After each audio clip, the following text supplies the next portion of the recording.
ಸಂಪರ್ಕದಲ್ಲಿರಿ. ನಮ್ ಜೊತೆ ದೂರವಾಣಿ ಸಂಪರ್ಕದಲ್ಲಿದ್ದಾರೆ ಇತಿಹಾಸ ತಜ್ಞರಾದ ನಂಜರಾಜೆ ಅರಸ್ ಅವರು. ನಮಸ್ಕಾರ. ದೂರವಾಣಿ ಸಂಪರ್ಕ ಕಡಿತ ಆಗಿದೆ. ನಮ್ಮ ಪ್ರತಿನಿಧಿ ಆನಂದ್ ಮಾಹಿತಿಯನ್ನ ನೀಡ್ತಾ ಇದ್ರು. ಇವತ್ತು ಎಚ್.ಸಿ. ಮಹದೇವಪ್ಪನವರು ಕೊಟ್ಟ ಹೇಳಿಕೆ ಇದೀಗ ಹೊಸದೊಂದು ವಿವಾದಕ್ಕೆ ಕಾರಣವಾಗ್ತಾ ಇರೋದು. ಕೆಆರ್ಎಸ್ಗೆ ಅಡಿಗಲ್ಲನ್ನ ಹಾಕಿದ್ದೆ ಟಿಪ್ಪು ಸುಲ್ತಾನ್. ಇದ್ರ ಬಗ್ಗೆ ಇವಾಗ ಮಾತನಾಡ್ಲಿಕ್ಕೆ ಜನ ಹೆದರ್ತಾರೆ. ಆದ್ರೆ ಇದು ಇರೋ ವಾಸ್ತವಾಂಶ ಅಂತ ಹೇಳೋ ಮೂಲಕ ಮೈಸೂರಿನ ಇತಿಹಾಸದ ಬಗ್ಗೆ ಮತ್ತೆ ಮತ್ತೆ ಚರ್ಚೆಗಳು ಹೇಳೋ ಹಾಗೆ ಮಾಡ್ತಿದ್ದಾರೆ. ಕೆಆರ್ಎಸ್ ಡ್ಯಾಮ್, ಆ ಡ್ಯಾಮ್ಗೆ ಅಡಿಗಲ್ಲನ್ನ ಹಾಕಿದ್ದೆ ಟಿಪ್ಪು ಸುಲ್ತಾನ್ ಅಂತ ಹೇಳಿ ಎಚ್.ಸಿ. ಮಹದೇವಪ್ಪನವರು ಇವತ್ತು ಹೇಳಿಕೆಯನ್ನ ನೀಡುವ ಮೂಲಕ ಹೊಸದೊಂದು ವಿವಾದಕ್ಕೆ ದಾರಿ ಮಾಡಿಕೊಟ್ಟಿದ್ದಾರೆ.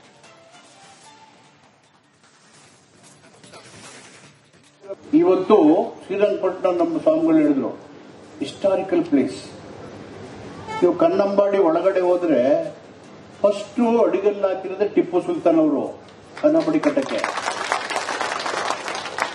ಏನು ಗುರುಗಳೇ ನೋಡಿದಿರ ನೀವು ಕುಮಾರು ನೋಡಿದಿರಲ್ಲ, ಫಸ್ಟ್ ಹಾಕೋರು ಧೈರ್ಯನೆಲ್ಲ ಹೇಳಕ್ಕೆ ಅದನ್ನ. ಯಾಕೆಂದ್ರೆ ಅಂಬೇಡ್ಕರ್ ಹೇಳಿದ್ರೆ ಯಾರಿಗೆ ಚರಿತ್ರೆ ಗೊತ್ತಿಲ್ವೋ ಅವರು ಚರಿತ್ರೆ ನಿರ್ಮಾಣ ಮಾಡಕ್ಕಾಗಲ್ಲ. ಈ ಕಡೆ ಟಿಪ್ಪು ಅವ್ರಿಗೆ ಮಸೀದಿ ಇತ್ತು, ಆ ಕಡೆ ಶ್ರೀರಂಗಪಟ್ಟಣ ದೇವಸ್ಥಾನ ಇದೆ. ಈ ಕಡೆ ಅಲ್ಲವೋ ಅಕ್ಬರ್ ಅಂತಾರೆ, ಈ ಕಡೆ ಗಂಟೆ ನೋಡಿದ್ರು. ಎರಡು ಕೇಳ್ಕೊಂಡಿದ್ರಲ್ಲ ಅವರು. ಇವತ್ತು ಶ್ರೀರಂಗಪಟ್ಟಣ ನಮ್ಮ ಸ್ವಾಮಿಗಳು ಹೇಳಿದ್ರು. ಯಲಕಾಡು ಚಿಕ್ಕರಂಗೇಗೌಡರು ಇತಿಹಾಸಕಾರರು ನಮ್ಮ ಜೊತೆ ದೂರವಾಣಿ ಸಂಪರ್ಕದಲ್ಲಿ. ಸರ್ ನಮಸ್ಕಾರ. ನಮಸ್ಕಾರ, ಹೇಳಿ ಮೇಡಮ್. ಕೆಆರ್ಎಸ್ಗೆ ಅಡಿಗಲ್ ಹಾಕಿದ್ದು ಟಿಪ್ಪು ಸುಲ್ತಾನು, ನೀವು ನೋಡಿದ್ದೀರಲ್ವಾ ಅಂತ ಹೇಳಿ ವೇದಿಕೆಯಲ್ಲಿರೋ ಇತರ ರಾಜಕಾರಣಿಗಳನ್ನು ಕೇಳ್ತಾರೆ. ಇದು ಸಚಿವರ ಹೇಳಿಕೆ ಸರ್ ಬಹಿರಂಗ ವೇದಿಕೆಯಲ್ಲಿ. ಹಲೋ ಹಲೋ ಸರ್, ನನ್ನ ಧ್ವನಿ ತಲುಪ್ತಾ ಇದೆಯಾ? ಈಗ ತಲುಪ್ತಾ ಇದೆ. ಎಚ್.ಸಿ. ಮಹದೇವಪ್ಪನವರು ಇವತ್ತು ಟಿಪ್ಪು ಸುಲ್ತಾನ್ ಅವರಿಂದ ಅಡಿಗಲ್ಲು ಕಾರ್ಯಕ್ರಮ ನೆರವೇರಿಸಲಾಗಿತ್ತು ಅಂತ ಹೇಳಿದ್ದಾರೆ ಕೆಆರ್ಎಸ್ ಡ್ಯಾಮ್ನದ್ದು. ಬಹುಶಃ ಎಚ್.ಸಿ. ಮಹದೇವಪ್ಪನವ್ರು ಯಾಕೆ ದುಡುಕಿನ ಹೇಳಿಕೆ ಕೊಟ್ಟರೋ ಗೊತ್ತಿಲ್ಲ. ಈಗ ಎಲ್ಲರೂ ತಿಳ್ಕೊಂಡಿರೋದು ಏನಂದ್ರೆ KRS ಡ್ಯಾಮ್ ಅನ್ನ ಕಟ್ಟಿದ್ದು ನಾಲ್ವಡಿ ಕೃಷ್ಣರಾಜ ಒಡೆಯರ್ ಅನ್ನೋದು ಜಗಜ್ಜಾಹೀರಾದಂತ ಒಂದು ವಿಷಯ. ಬ್ರಿಟಿಷರ ಟೆಕ್ನಾಲಜಿಯಿಂದ ಆ ಕಾಲದಲ್ಲಿ ನಾಲ್ವಡಿ ಕೃಷ್ಣರಾಜ ಒಡೆಯರು ಕನ್ನಂಬಾಡಿ ಕಟ್ಟೆಯಲ್ಲಿ ಅಣೆಕಟ್ಟೆ ಒಂದನ್ನ ಕಟ್ಟಿದ್ದು ಎಲ್ರಿಗೂ ಗೊತ್ತಾಗಿದೆ. ಅದಕ್ಕೆ ಮೊದಲು 1791ರಲ್ಲಿ 1791ನಲ್ಲಿ ಕಾವೇರಿ ನದಿಗೆ ಒಂದು ಅಣೆಕಟ್ಟೆ ಕಟ್ಟಬೇಕು ಅನ್ನುವಂತ ಒಂದು ಕಾನ್ಸೆಪ್ಟ್ ಟಿಪ್ಪು ಸುಲ್ತಾನಿಗೆ ಬಂದಿದ್ದು ನಿಜ. ಅದಕ್ಕೋಸ್ಕರ ಅವರು ಒಂದು ಡ್ಯಾಮ್ ಅನ್ನ ಕಟ್ಟಬೇಕು ಅಂತ ಹೇಳಿ ಒಂದು ಶಿಲಾನ್ಯಾಸ ಮಾಡಿದ್ದಾರೆ. ಅದು ಪರ್ಷಿಯನ್ ಲಿಪಿಯಲ್ಲಿ ಆ ಶಾಸನ ಕೂಡ ಇದೆ. ಆದ್ರೆ 1792ರಲ್ಲಿ 3ನೇ ಮೈಸೂರು ಯುದ್ಧ ಪ್ರಾರಂಭ ಆದ್ಮೇಲೆ ಟಿಪ್ಪು ಸುಲ್ತಾನ್ ಅಣೆಕಟ್ಟೆ ಕಟ್ಟಬೇಕು ಅನ್ನುವಂತ ಕನಸನ್ನ ಪಕ್ಕಕ್ಕಿಟ್ಟು ಯುದ್ಧದಲ್ಲಿ ತೊಡಕೊಂಡ್ರು. ಅದಾದ್ಮೇಲೆ 4ನೇ ಮೈಸೂರು ಯುದ್ಧ ಆಯ್ತು. ಅದರಲ್ಲಿ ಟಿಪ್ಪು ಸುಲ್ತಾನ್ ರಣಭೂಮಿನಲ್ಲಿ ಮಡಿದ್ರು. ಹೀಗಾಗಿ ಅವ್ರು ಏನ್ ಕನಸನ್ನ ಕಂಡಿದ್ರು ಒಂದು ಅಣೆಕಟ್ಟೆನ ಕಟ್ಟಬೇಕು ಅಂತ, ಅದು ನನ್ಸಾಗ್ಲಿಲ್ಲ, ಹಾಗೆ ಕನಸಾಗಿ ಉಳ್ಕೊಂಡ್ಬಿಡ್ತು. ಅಲ್ಲಿ ಹಾಕಿರುವಂತ ಶಿಲಾ ಫಲಕನು ಕೂಡ ಹಾಗೆ ಇತ್ತು, ಪರ್ಷಿಯನ್ ಲಿಪಿಯಲ್ಲಿ ಇವತ್ತಿಗೂ ಇದೆ. ಅದಾದ ಸುಮಾರು ಹತ್ತತ್ರ 120 ವರ್ಷಗಳ ನಂತರ ಮೈಸೂರಿನ ನಾಲ್ವಡಿ ಕೃಷ್ಣರಾಜ ಒಡೆಯರ್ ಕಾಲದಲ್ಲಿ ಒಂದು ಡ್ಯಾಮ್ ಅನ್ನ ಕಟ್ಟಬೇಕು, ಕಟ್ಟೆ ತಳದಲ್ಲಿ ಅಂದ್ರೆ ಕನ್ನಂಬಾಡಿ ಅಂತ ನಾವೇನ್ ಕರಿತೀವಿ ಅಲ್ಲಿ ಕಟ್ಟಬೇಕು ಅಂತ ಬಂದಾಗ ಇವರು ಬ್ರಿಟಿಷರ ತಂತ್ರಜ್ಞಾನವನ್ನು ಉಪಯೋಗಿಸ್ಕೊಂಡು ತಮ್ಮ ಪತ್ನಿ ಮತ್ತು ತಾಯಿ ಎಲ್ಲರ ತಮ್ಮ ಸ್ವಂತ ಒಡವೆಗಳನ್ನೆಲ್ಲ ಬಳಸ್ಕೊಂಡು ಆ ಡ್ಯಾಮ್ ಅನ್ನ ಕಟ್ಟೋದಕ್ಕೆ ಪ್ರಾರಂಭ ಮಾಡೋದು. ಹೀಗಾಗಿ ಅದಕ್ಕೆ ಶಿಲಾನ್ಯಾಸ ಹಾಕಿದ್ದು ನಾಲ್ವಡಿ ಕೃಷ್ಣರಾಜ ಒಡೆಯರ್ ಅಂತ ಹೇಳಿ ನಾವು ಆಧಾರ ಸಮೇತ ಹೇಳ್ಬೇಕಾಗುತ್ತೆ. ಟಿಪ್ಪು ಸುಲ್ತಾನ್ ಕಂಡಂತ ಕನ್ಸು ಕನ್ಸಾಗೆ ಉಳ್ಕೊಂತು, ಅದಾಗ್ಲಿಲ್ಲ. ಟಿಪ್ಪು ಸುಲ್ತಾನ್ಗೆ ಆ ರೀತಿ ಕನ್ಸು ಬೀಳೋದಿಕ್ಕೆ ಅದಕ್ಕೂ ಒಂದು ಇತಿಹಾಸ ಇದೆ. ಯಾಕೆಂದ್ರೆ ಮಂಡ್ಯ ಜಿಲ್ಲೆನಲ್ಲಿ ಈಗಾಗಲೇ 3 ಕಾವೇರಿ ನದಿಗೆ ಅಣೆಕಟ್ಟೆಗಳನ್ನ ಗಂಗರ ಕಾಲದಲ್ಲಿ ಒಂದು, ಹೊಯ್ಸಳರ ಕಾಲದಲ್ಲಿ ಒಂದು, ವಿಜಯನಗರ ಕಾಲದಲ್ಲಿ ಒಂದು, 3 ಅಣೆಕಟ್ಟೆಗಳನ್ನ ಕಟ್ಟಿದ್ದಾರೆ. ಅದರಲ್ಲಿ ವಿಶೇಷವಾಗಿ KRS ಹಿಂಭಾಗದಲ್ಲಿ ಅದು ಪಾಂಡವಪುರ ತಾಲೂಕಿಗೆ ಬರುತ್ತೆ. ತಲೆನೆರೆ ಅಂತೇಳಿ 905ನೇ ಇಸ್ವಿನಲ್ಲಿ, 905 ನಾನು ಹೇಳ್ತಾ ಇರೋದು, 905ನೇ ಇಸ್ವಿನಲ್ಲಿ ತಲೆನೆರೆ ಅನ್ನುವಂತ ಒಂದು ಜಾಗದಲ್ಲಿ ಕಾವೇರಿ ನದಿಗೆ ಗಂಗರು ಕಟ್ಟಿರುವಂತ ಅಣೆಕಟ್ಟೆ ಇವತ್ತಿಗೂ ಕೆಲಸ ಮಾಡ್ತಿದೆ. ಅಂದ್ರೆ ಮಂಡ್ಯ ಜಿಲ್ಲೆನಲ್ಲಿ ಮೊದಲನೇ ಅಣೆಕಟ್ಟೆ 905ನೇ ಇಸ್ವಿನಲ್ಲಿ ಕಟ್ಟಾಗೋಯ್ತು. ಕಟ್ಟಿದವರು ಗಂಗರು. ಅದಾದ್ಮೇಲೆ ಟಿಪ್ಪು ಸುಲ್ತಾನ್ ಕಾಲದಲ್ಲಿ 2ನೇ ಅಣೆಕಟ್ಟೆ ಕಟ್ಟಬೇಕು ಅಂತ ಕನ್ಸನ್ನ ಕಂಡ್ರು, ಅದು ನನ್ಸಾಗ್ಲಿಲ್ಲ.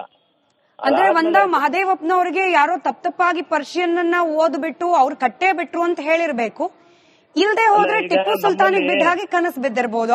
ಐ ನೋ ನೀವು ರಾಜಕೀಯ ಉತ್ತರ ಕೊಡೋದಿಲ್ಲ, ಬಟ್ ತಪ್ಪು ಮಾಹಿತಿ ಸಚಿವರಿಗೆ ಹೋಗಿದೆ ಅನ್ನೋದಂತೂ ಖಾತ್ರಿ ಆಗ್ತಿದೆ ಅವರ ಹೇಳಿಕೆ ನೋಡಿದ್ಮೇಲೆ. ಅಲ್ಲ, ನಮ್ಮಲ್ಲಿ ಇನ್ನೊಂದು ಏನಾಗಿದೆ, ಇತಿಹಾಸವನ್ನ ಇತಿಹಾಸಕಾರರು ಬಿಟ್ಟು ಮಿಕ್ಕಾದವರು ಎಲ್ಲರೂ ಹೇಳಕ್ ಹೋಗ್ತಾರೆ. ಅಲ್ಲಿ ಲೋಪ ಇರೋದು. ಇತಿಹಾಸವನ್ನ ಇತಿಹಾಸಕಾರರು ಹೇಳ್ಬೇಕು, ಇತಿಹಾಸ ಯಾರು ಅಧ್ಯಯನ ಮಾಡಿದಾರೆ ಅವ್ರು ಹೇಳ್ಬೇಕು. ಆದ್ರೆ ಎಲ್ರು ಹೇಳಕ್ ಶುರು ಮಾಡ್ಬಿಟ್ಟಿದಾರಲ್ಲ, ಅದ್ರಲ್ಲಿ ನಿಜ ಯಾವ್ದು ಸತ್ಯ ಯಾವ್ದು ಸಾರ್ವಜನಿಕರಿಗೆ ಗೊತ್ತಾಗ್ತಾ ಇಲ್ಲ. ಮತ್ತೆ ಮಹದೇವಪ್ಪನವ್ರ ಬಗ್ಗೆ ನಮ್ಮಲ್ಲಿ ಬಹಳ, ಯಾಕೆಂದ್ರೆ ಅವರೊಬ್ರು ವಿಚಾರವಾದಿ, ಹೆಚ್ಚು ಓದ್ಕೊಂಡಿದ್ದಾರೆ, ತಿಳ್ಕೊಂಡಿದ್ದಾರೆ, ಬಾಬಾ ಸಾಹೇಬ್ ಅಂಬೇಡ್ಕರ್ ತತ್ವನ ಅಳವಡಿಸ್ಕೊಂಡಿದ್ದಾರೆ. ಅವ್ರು ಏನಾದ್ರು ಹೇಳಿಕೆಯನ್ನ ಕೊಡ್ಬೇಕಾರೆ, ಯಾಕೆಂದ್ರೆ ಒಂದು ಜವಾಬ್ದಾರಿಯುತ ಸ್ಥಾನದಲ್ಲಿ ಇದ್ದಾರೆ. ನನ್ನ ಅರಿವಿನ ಪ್ರಕಾರ ಇಡೀ ರಾಜ್ಯ ಸರ್ಕಾರದಲ್ಲಿ ಅವ್ರು 2ನೇ ಸ್ಥಾನ ಅಂತ ಹೇಳಿದ್ರು ತಪ್ಪಾಗೋದಿಲ್ಲ. ಅವ್ರು ಏನೇ ಹೇಳಿಕೆ ಕೊಡ್ಬೇಕಾದ್ರೂ 10 ಸಾರಿ ಯೋಚನೆ ಮಾಡ್ಬೇಕಾಗುತ್ತೆ. ಆಮೇಲೆ ಯಾರಿಗೂ ನೋವಾಗಬಾರ್ದು, ಸತ್ಯ ಏನಿದೆ ಅದನ್ನ ಎತ್ತಿಡಿಬೇಕು. ಈಗ ಟಿಪ್ಪು ಸುಲ್ತಾನ್ ವೈಭವೀಕರಿಸಕ್ ಹೋಗಿ ನಾವು ನಾಲ್ವಡಿ ಅವ್ರನ್ನ ಡಿಗ್ರೇಡ್ ಮಾಡಕ್ ಪುಣ್ಯ ಸ್ಮರಣೆ, ಆಮೇಲೆ ನಾಲ್ವಡಿ ಅವ್ರನ್ನ ವೈಭವೀಕರಿಸಕ್ ಹೋಗಿ ಟಿಪ್ಪು ಸುಲ್ತಾನ್ ಕೂಡ ನಾವು ಡಿಗ್ರೇಡ್ ಮಾಡಕ್ ಹೋಗ್ಬಾರ್ದು. ಯಾಕೆಂದ್ರೆ ಇಬ್ಬರದು ಕಾಣಿಕೆ ಅಪಾರವಾಗಿದೆ. ಹೀಗಾಗಿ ಒಬ್ರು ಹೆಚ್ಚು ಒಬ್ರು ಕಮ್ಮಿ ಅನ್ನೋದಕ್ಕಿಂತ ಅವರವರ ಕೊಡುಗೆ ಏನಿದೆ ಮತ್ತೆ ಯಾರ ಕಾಲಘಟ್ಟದಲ್ಲಿ ಏನಾಯ್ತು ಅನ್ನೋ ವಾಸ್ತವಾಂಶವನ್ನ ಮಂತ್ರಿಗಳಾಗಿ ಮಹದೇವಪ್ಪ ಅವರು ಜನಗಳ ಮುಂದೆ ಇಡಬೇಕಾಗುತ್ತೆ. ಆವಾಗ ಅವರು ಆ ವಿಷಯಗಳನ್ನ ಸಂಗ್ರಹ ಮಾಡ್ಬೇಕಾದ್ರೆ ಆ ವಿಷಯ ಕೊಟ್ಟವ್ರು ಯಾರು ಅನ್ನೋರ ಹಿನ್ನೆಲೆ ತಿಳ್ಕೋಬೇಕು. ಯಾರೋ ಅಭಿಮಾನಕ್ಕೆ ಹೇಳ್ಬಿಡ್ತಾರೆ, ಅದೇನಾಗುತ್ತೆ ಇರ್ಸು ಮುರ್ಸುವನ್ನ ಇವ್ರು ಎದುರಿಸ್ಬೇಕಾಗುತ್ತೆ. ಸೊ ಈ ಎಲ್ಲವನ್ನ ದೃಷ್ಟಿಯಲ್ಲಿ ಇಟ್ಕೊಂಡು KRS ಅಣೆಕಟ್ಟೆಗೂ ಟಿಪ್ಪು ಸುಲ್ತಾನ್ಗೂ ಸಂಬಂಧ ಇಲ್ಲ ಅಂತ ನಾವು ಸ್ಪಷ್ಟವಾಗಿ ಹೇಳ್ಬೋದು. ಆದ್ರೆ ಕಾವೇರಿ ನದಿಗೆ ಒಂದು ಅಣೆಕಟ್ಟೆಯನ್ನ ಕಟ್ಟಬೇಕು ಅನ್ನುವಂತ ಕಾನ್ಸೆಪ್ಟ್ ಟಿಪ್ಪು ಸುಲ್ತಾನ್ ಇದ್ದಿದ್ದು ನಿಜ. 3ನೇ ಮೈಸೂರು ಯುದ್ಧ ನಡೀದೇ ಹೋಗಿದ್ರೆ ಟಿಪ್ಪು ಸುಲ್ತಾನ್ ಖಂಡಿತವಾಗಿ ಒಂದು ಅಣೆಕಟ್ಟೆಯನ್ನ ಕಟ್ಟಿರ್ತಿದ್ರು. ಆದ್ರೆ ಅವ್ರು ಕಟ್ಲಿಲ್ಲ. ಕಟ್ಟಬೇಕು ಅನ್ನುವಂತ ಕನ್ಸನ್ನ ಇಟ್ಕೊಂಡು ಒಂದು ಶಿಲಾನ್ಯಾಸ ಮಾಡಿದ್ರು ಅಂದ್ ಮಾತ್ರಕ್ಕೆ ಅವ್ರು ಡ್ಯಾಮ್ ಕಟ್ಟಿದ್ರು, ಅವರೇ ಇದು ಮಾಡಿದ್ರು ಅಂತಾನೆ ಹೇಳಕ್ ಅವ್ರು ಕನಸ್ಕೊಂಡಿದ್ರು. ಇವತ್ ಮಹದೇವಪ್ಪನವ್ರು ಮಾತ್ನಲ್ಲಿ ಅದನ್ನ ನಿಜ ಮಾಡ್ಬಿಟ್ರು ಅಂತ ಅನ್ಕೊಳ್ಬಹುದೇನೋ. Anyway, thank you so much sir, Republic ಕನ್ನಡದ ಜೊತೆ ಮಾತನಾಡಿದಕ್ಕೆ. ಇದು ಇತಿಹಾಸಕಾರರಾದ ತಲಕಾಡು ಚಿಕ್ಕರಂಗೇಗೌಡರ ಮಾತು. ಟಿಪ್ಪು ಸುಲ್ತಾನ್ ಅವರು ಡ್ಯಾಮ್ ಕಟ್ಟಬೇಕು ಅನ್ನೋ ಆಲೋಚನೆ ಇತ್ತು, ಇದಕ್ಕಾಗಿ ಒಂದು ಶಿಲಾನ್ಯಾಸ ಕೂಡ ಆಗಿತ್ತು. ಆದ್ರೆ ಆ ಕಾರ್ಯ ಮುಂದುವರಿಲಿಲ್ಲ, ಡ್ಯಾಮ್ ಕಟ್ಟೋ ಪ್ರಯತ್ನವೂ ಮುಂದುವರಿಲಿಲ್ಲ, ಡ್ಯಾಮ್ ಕಟ್ಟಲೂ ಇಲ್ಲ. ಅದಾಗಿದ್ದು ನಂತರದಲ್ಲಿ ಒಡೆಯರ ಕಾಲದಲ್ಲೇನೆ. ಮಹದೇವಪ್ಪನವರು ಓಲೈಕೆ ಮಾಡ್ಲಿಕ್ಕೆ ಹೋಗಿ ಇತಿಹಾಸವನ್ನ ತಿರ್ಚಿ ಪೇಚಿಗೆ ಸಿಲ್ಕದೆ ಇದ್ರೆ ಒಳ್ಳೇದು ಅನ್ನೋ ಸಲಹೆ ಕೂಡ ವ್ಯಕ್ತವಾಗಿದೆ. ಇವತ್ತು ಶ್ರೀರಂಗಪಟ್ಟಣ ನಮ್ಮ ಸ್ವಾಮಿಗಳು ಹೇಳಿದ್ರು ಹಿಸ್ಟಾರಿಕಲ್ ಪ್ಲೇಸ್. ನೀವು ಕನ್ನಂಬಾಡಿ ಒಳಗಡೆ ಹೋದ್ರೆ ಫಸ್ಟ್ ಅಡಿಗಲ್ಲು ಹಾಕಿರೋದೇ ಟಿಪ್ಪು ಸುಲ್ತಾನ್ ಅವರು ಕನ್ನಂಬಾಡಿ ಕಟ್ಟಕ್ಕೆ. ಏನು ಗುರುಗಡೆ ನೋಡಿದ್ರ ನೀವು ಕುಮಾರು ನೋಡಿದ್ರಲ್ಲ, ಫಸ್ಟ್ ಹಾಕೋರು ಧೈರ್ಯನೆಲ್ಲ ಹೇಳಕ್ಕೆ ಅದನ್ನ. ಯಾಕೆಂದ್ರೆ ಅಂಬೇಡ್ಕರ್ ಹೇಳಿದ್ರೆ ಯಾರಿಗೆ ಚರಿತ್ರೆ ಗೊತ್ತಿಲ್ವೋ ಅವರು ಚರಿತ್ರೆ ನಿರ್ಮಾಣ ಮಾಡಕ್ಕಾಗಲ್ಲ. ಈ ಕಡೆ ಟಿಪ್ಪು ಅವ್ರಿಗೆ ಮಸೀದಿ ಇತ್ತು, ಆ ಕಡೆ ಶ್ರೀರಂಗಪಟ್ಟಣ ದೇವಸ್ಥಾನ ಇದೆ. ಈ ಕಡೆ ಅಲ್ಲವೋ ಅಕ್ಬರ್ ಅಂತಾರೆ, ಈ ಕಡೆ ಗಂಟೆನ ಹೊಡಿತದೆ. ಎರಡು ಕೇಳ್ಕೊಂಡಿದ್ರಲ್ಲ ಅವರು. ಇವತ್ತು ಶ್ರೀರಂಗಪಟ್ಟಣ ನಮ್ಮ ಸ್ವಾಮಿಗಳು ಹೇಳಿದ್ರು ಹಿಸ್ಟಾರಿಕಲ್ ಪ್ಲೇಸ್. ನೀವು ಕನ್ನಂಬಾಡಿ ಒಳಗಡೆ ಹೋದ್ರೆ ಫಸ್ಟ್ ಅಡಿಗಲ್ಲು ಹಾಕಿರೋದೇ ಟಿಪ್ಪು ಸುಲ್ತಾನ್ ಅವರು ಕನ್ನಂಬಾಡಿ ಕಟ್ಟಕ್ಕೆ. ಏನು ಗುರುಗಡೆ ನೋಡಿದ್ರ ನೀವು ಕುಮಾರು ನೋಡಿದ್ರಲ್ಲ, ಫಸ್ಟ್ ಹಾಕೋರು ಧೈರ್ಯನೆಲ್ಲ ಹೇಳಕ್ಕೆ ಅದನ್ನ. ಯಾಕೆಂದ್ರೆ ಅಂಬೇಡ್ಕರ್ ಹೇಳಿದ್ರೆ ಯಾರಿಗೆ ಚರಿತ್ರೆ ಗೊತ್ತಿಲ್ವೋ ಅವರು ಚರಿತ್ರೆ ನಿರ್ಮಾಣ ಮಾಡಕ್ಕಾಗಲ್ಲ. ಈ ಕಡೆ ಟಿಪ್ಪು ಅವ್ರಿಗೆ ಮಸೀದಿ ಇತ್ತು, ಆ ಕಡೆ ಶ್ರೀರಂಗಪಟ್ಟಣ ದೇವಸ್ಥಾನ ಇದೆ. ಈ ಕಡೆ ಅಲ್ಲವೋ ಅಕ್ಬರ್ ಅಂತಾರೆ, ಈ ಕಡೆ ಗಂಟೆನ ಹೊಡಿತದೆ. ಎರಡು ಕೇಳ್ಕೊಂಡಿದ್ರಲ್ಲ ಅವರು. ಇವತ್ತು ಶ್ರೀರಂಗಪಟ್ಟಣ ನಮ್ಮ ಸ್ವಾಮಿಗಳು ಹೇಳಿದ್ರು ಹಿಸ್ಟಾರಿಕಲ್ ಪ್ಲೇಸ್. ನೀವು ಕನ್ನಂಬಾಡಿ ಒಳಗಡೆ ಹೋದ್ರೆ ಫಸ್ಟ್ ಅಡಿಗಲ್ಲು ಹಾಕಿರೋದೇ ಟಿಪ್ಪು ಸುಲ್ತಾನ್ ಅವರು ಕನ್ನಂಬಾಡಿ ಕಟ್ಟಕ್ಕೆ. ಏನು ಗುರುಗಡೆ ನೋಡಿದ್ರ ನೀವು ಕುಮಾರು.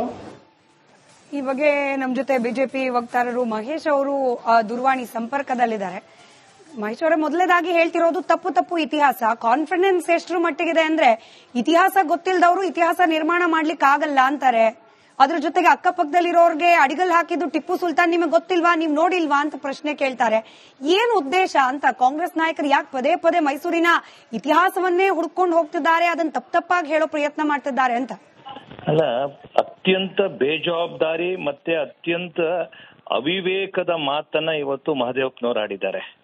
ಅವ್ರಿಗೆ ಮೈಸೂರಿನ ಇತಿಹಾಸ, ಮೈಸೂರಿನ ಸಾಂಸ್ಕೃತಿಕ ಹಿರಿಮೆಯ ಬಗ್ಗೆ ಯಾವುದೇ ರೀತಿಯ ಅರಿವಿಲ್ದಿರ್ತಕ್ಕಂಥವ್ರು. ಭಕ್ತಿ ಇಲ್ಲದೆ ಚಾಮುಂಡಿ ಬೆಟ್ಟಕ್ಕೆ ಹೋಗ್ತಾರೆ, ಅಲ್ಲಿ ಹೋಗ್ಬಿಟ್ಟು ತೀರ್ಥ ತೆಗೆದು ಪಕ್ಕದಲ್ಲಿ ಬಿಸಾಡ್ತಾರೆ.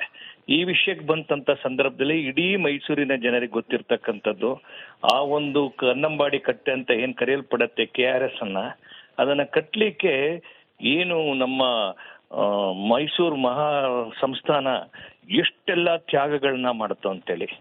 ಅವತ್ತಿನ ಕಾಲದಲ್ಲಿ ಅವರ ಚಿನ್ನವನ್ನ ತೆಗೆದುಕೊಂಡು ಹೋಗಿ ಮುಂಬೈನಲ್ಲಿ ಮಾರಾಟ ಮಾಡಿ ಹಣವನ್ನ ತೆಗೆದುಕೊಂಡ್ ಬಂದು ಏನು ಅವತ್ತಿನ ದಿನ ಅದಕ್ಕೆ ಖರ್ಚಾಗ್ಬೇಕಾದಂತದ್ದು ಮಾಡಿದ್ರು. ಈ ತರ ಒಬ್ಬ ರಾಜರ್ಷಿ ಇಡೀ ಮುಂದಿನ ಪೀಳಿಗೆಗೆ ಅನುಕೂಲ ಮಾಡೋ ರೀತಿ ಮಹಾರಾಜರು ಮಾಡದಂತದ್ದು ಅದೇನಾಗ್ಬಿಟ್ಟಿದೆ. ಅವ್ರ ಜೊತೆ ಒಂದಷ್ಟು ಜನ ಈ ತರ ಅವರೇ ಸ್ವಘೋಷಿತ ಇತಿಹಾಸಕಾರರು ಅವರ ಜೊತೆ ತಿರುಗ್ತಾರೆ. ಸಿದ್ದರಾಮಯ್ಯನವ್ರ ಜೊತೆ, ಮಹದೇವಪ್ಪನವ್ರ ಜೊತೆ. ಅದರಲ್ಲಿ ನಂಜರಾಜ್ ಅರಸ್ ಅಂತ ಒಬ್ಬ ವ್ಯಕ್ತಿ ಅದೇನೆ. ಇದೇ ತರ ಅವರು ಆ ವ್ಯಕ್ತಿಯ ಸುಳ್ಳು ಮಾತನ್ನ ಕೇಳದಂತ ಜವಾಬ್ದಾರಿ ಇರ್ತಕ್ಕಂತ ವ್ಯಕ್ತಿ ಈ ತರ ಅಸಂಬಂಧ ಮಾತುಗಳನ್ನ ಇವತ್ತು ಆಡ್ತಾ ಇದ್ದಾರೆ. ಖಂಡಿತ ಇದನ್ನು ಖಂಡನೀಯ. ಒಬ್ಬ ಮಹದೇವಪ್ಪ ಅಂತ ಒಬ್ಬ ವ್ಯಕ್ತಿ ಆತ ಮಾತನಾಡ್ತಿರ್ತಕ್ಕಂಥದ್ದು ಈ ದಸರಾ ಸಂದರ್ಭದಲ್ಲೂ ಕಳೆದ ಬಾರಿನೂ ಹೀಗೆ ಮಾತಾಡಿದ್ರು. ಇನ್ನೇನ್ ದಸರಾದ ಇವತ್ತು ಗಜ ಪ್ರಯಾಣ ಶುರುವಾಗಿದೆ, ಮತ್ತೆ ಇದೇ ಪುನರಾವರ್ತನೆ. ಒಂದ್ ರೀತಿ ಅವ್ರ ಹತ್ರ ಈ ಸಿನಿಕತನ ಇದೆಯಲ್ಲ, ಈ ಒಂದು ಹಿಂದೂ ಫೋಬಿಯಾ ಇದೆಯಲ್ಲ, ಮತ್ತೆ ಈ ಹಿಂದೂ ಫೋಬಿಯಾನ ವಿರೋಧ ಮಾಡ್ತಾ ರಾಜಮನೆತನವನ್ನು ವಿರೋಧ ಮಾಡೋದನ್ನ ಅಭ್ಯಾಸ ಮಾಡ್ಕೊಂಡ್ಬಿಟ್ಟಿದ್ದಾರೆ, ಮಾಡ್ಕೊಂಡ್ಬಿಟ್ಟಿದ್ದಾರೆ. ರೈಟ್ ಸರ್, ಧನ್ಯವಾದ ರಿಪಬ್ಲಿಕ್ ಕನ್ನಡದ ಜೊತೆ ಮಾತನಾಡಿದಕ್ಕೆ.